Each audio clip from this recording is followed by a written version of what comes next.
மணி 12 ஆகுதுங்க. 12 பாருங்க. என்ன செஞ்சுட்டு இருக்கீங்க? சாம்பார் சாதம்.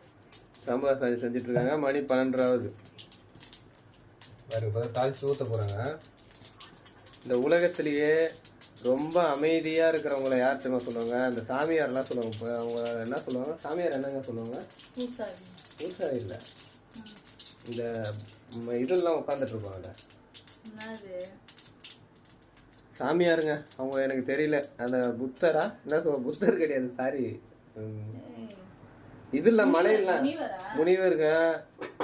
அவங்கள வேற எதுவும் சொல்லுவாங்க, சடனாக ஞாபகம் வரல. அவங்கள தான் வந்து சொல்லுவாங்க ரொம்ப பொறுமைசாலினா அந்த சாமியாருங்க. அந்த மாதிரி ஆளுங்கள்லாம் அந்த தியானம்லாம் பண்ணிட்டு அமைதியாக உட்காந்துருப்பாங்கல்ல அப்படின்ட்டு. ஆனால் அவங்களுக்கும் மேலே ஒரு ஆள் இருக்காங்க. என்னங்க சொல்லுங்க, யாரு? நீங்களா? ஆமாம், எல்லாரும் கல்யாணம் பண்ணிட்டு எல்லா கணவன்களும் ரொம்ப பொறுமைசாலிங்க. பாருங்க, எது பண்ணாலும் சரி அப்படியே அமைதியாவே தான் இருக்கணும். நம்ம கேட்கக்கூடாது. கேட்டோன்னு வச்சிங்களா பூதம் கிளம்பிடும் வெளியே. பார்ப்போம்.